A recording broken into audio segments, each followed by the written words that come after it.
मत्ती अध्याय 13।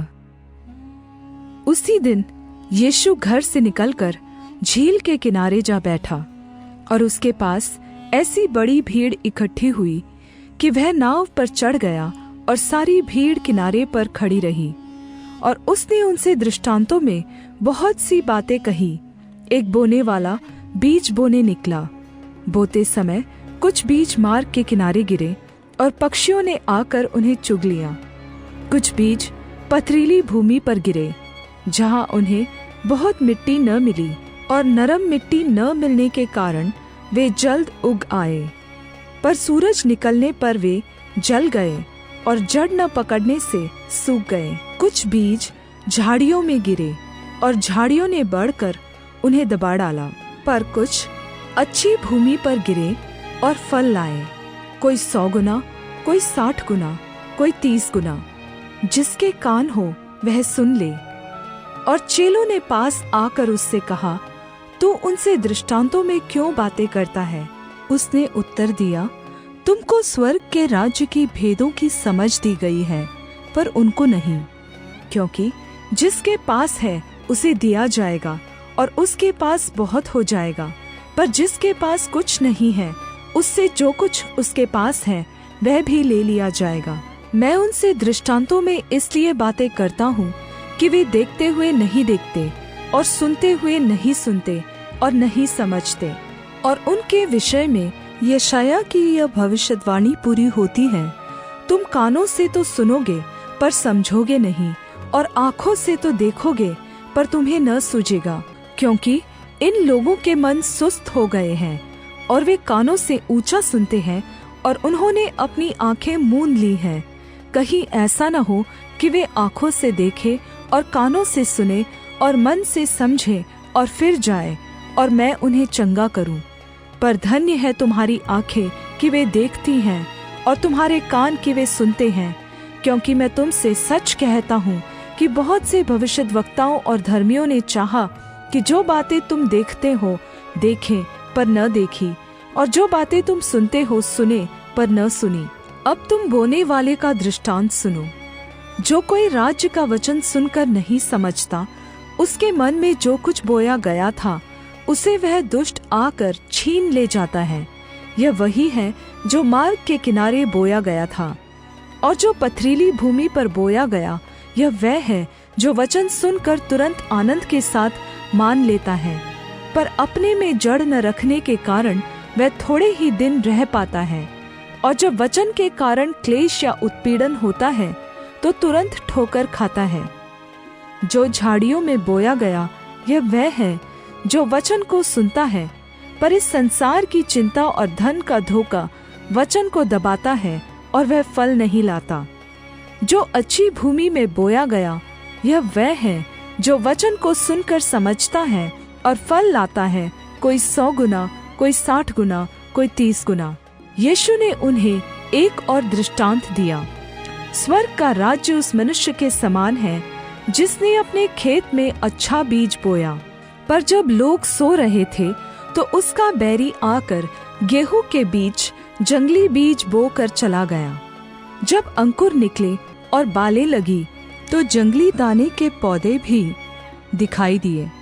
इस पर गृहस्थ के दासों ने आकर उससे कहा, हे स्वामी, क्या तूने अपने खेत में अच्छा बीज न बोया था? फिर जंगली दाने के पौधे उसमें कहाँ से आए? उसने उनसे कहा, यह किसी शत्रु का काम है। दासों ने उससे कहा, क्या तेरी इच्छा है कि हम जाकर उनको बटोर लें? उसने कहा, नहीं, ऐसा न हो कि जंगली दाने के पौधे बटोरते हुए तुम उनके साथ गेहूं भी उखाड़ लो। कटनी तक दोनों को एक साथ बढ़ने दो, और कटनी के समय मैं काटने वालों से कहूँगा, पहले जंगली दाने के पौधे बटोर कर जलाने के लिए उनके गट्ठे बांध लो, और गेहूं को मेरे खत्ते में इकट्ठा करो। उसने उन्हें एक और दृष्टांत दिया।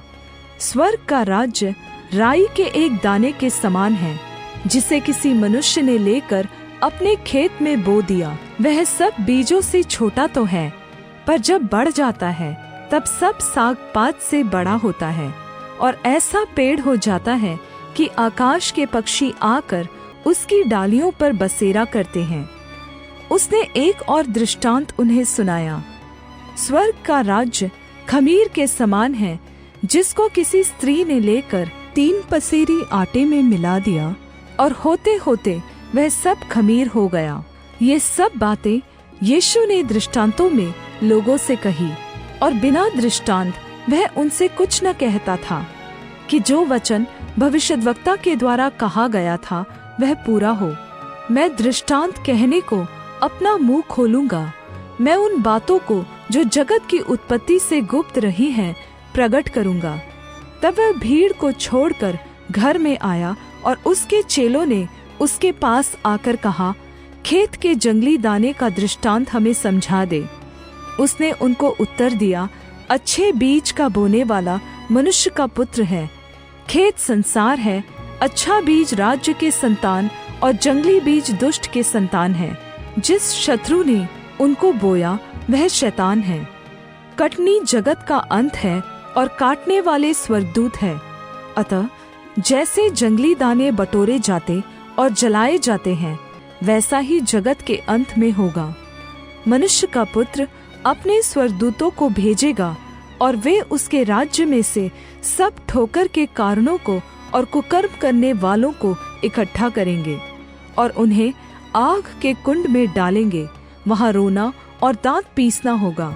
उस समय धर्मी अपने पिता के राज्य में सूर्य के समान चमकेंगे। जिसके कान हो वह सुन ले। स्वर्ग का राज खेत में छिपे हुए धन के समान है, जिसे किसी मनुष्य ने पाकर छिपा दिया, और आनंद के मारे जाकर अपना सब कुछ बेचकर उस खेत को मोल लिया। फिर स्वर्ग का राज्य एक व्यापारी के समान है, जो अच्छे मोतियों की खोज में था। जब उसे एक बहुमूल्य मोती मिला, तो उसने जाकर अपना सब कुछ बेच डाला और उसे मोल ले लिया। फिर स्वर्ग का राज्य उस बड़े जाल के समान है, जो समुद्र में डाला गया और हर प्रकार की मछलियों को समेट लाया। और जब जाल भर गया, तो मछुए किनारे पर खींच लाए, और बैठकर अच्छी अच्छी तो बर्तनों में इकट्ठा किया, और बेकार बेकार फेंक दी। जगत के अंत में ऐसा ही होगा। स्वर्गदूत आकर दुष्टों को धर्मियों से अलग करेंगे, और उन्हें आग के कुंड में डालेंगे। वहाँ रोना और दांत पीसना होगा। क्या तुम ये सब बातें समझ गए? चेलों ने उत्तर दिया, हाँ। फिर यीशु ने उनसे कहा, इसलिए हर एक शास्त्री जो स्वर्ग के राज्य का चेला बना है, उस गृहस्थ के समान है, जो अपने भंडार से नई और पुरानी वस्तुएं निकालता है। जब यीशु ये सब दृष्टांत कह चुका, तो वहाँ से चला गया, और अपने नगर में आकर उनके आराधनालय में उन्हें ऐसा उपदेश देने लगा कि वे चकित होकर कहने लगे, इसको यह ज्ञान और सामर्थ्य के काम कहाँ से मिले? क्या यह बड़ई का बेटा नहीं? और क्या इसकी माता का नाम मरियम और इसके भाइयों के नाम याकूब, यूसुफ, शिमोन और यहूदा नहीं? और क्या इसकी सब बहनें हमारे बीच में नहीं रहती? फिर इसको यह सब कहाँ से मिला?